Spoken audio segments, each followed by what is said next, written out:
Want to know what's the best business entity to start your business? Well, watch this video to find out. I'm going to cover the business entities and how you should choose the structure that's best for you. At the end of the video, you should have a better idea of what type of entity you want to pick to start your new business. What business entity you should choose is one of the first questions everyone has to answer when starting a business. So if you're like most people, the first person you consult is your lawyer or accountant.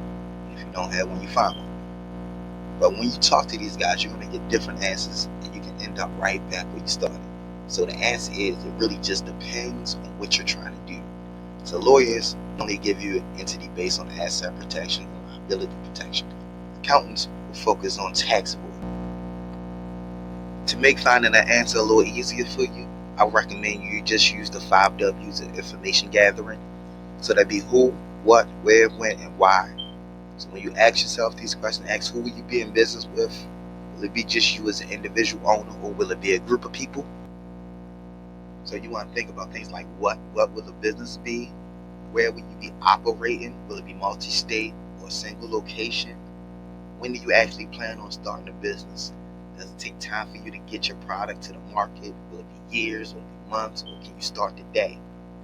And why? What do you plan on doing with this business?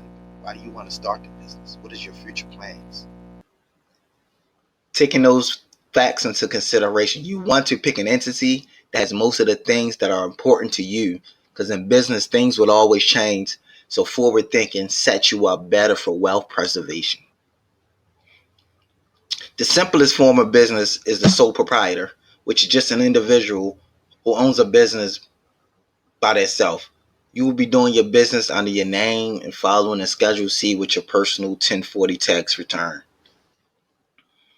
The main benefit of a sole proprietorship is its simplicity. There's no annual fees you have to pay to the state, no payroll or employee returns, no need to register your business.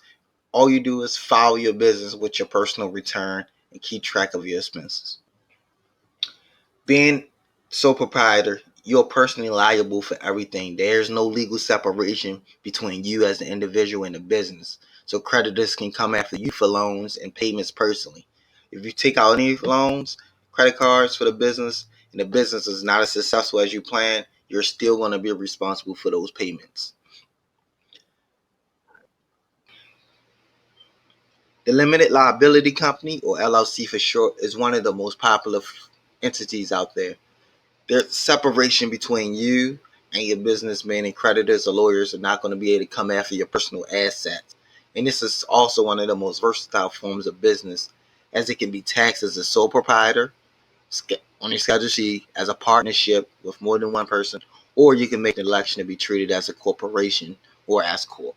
LLCs LLCs have a host of benefits. One of the main ones being asset protection, no board of directors, no double taxation, and the main thing is the losses and gains are able to flow through, since this is a pass-through entity, directly to you as a member of the LLC. So if you have any active income, you're able to decrease that amount by the total losses you have flowing through from your business. LLCs does come with downsides, being that you have to pay an annual fee, which can range from $50 to $800 every year to your state that you have your LLC set up in. Then you have self-employment taxes that you have to pay, which means the employer and the employee portion.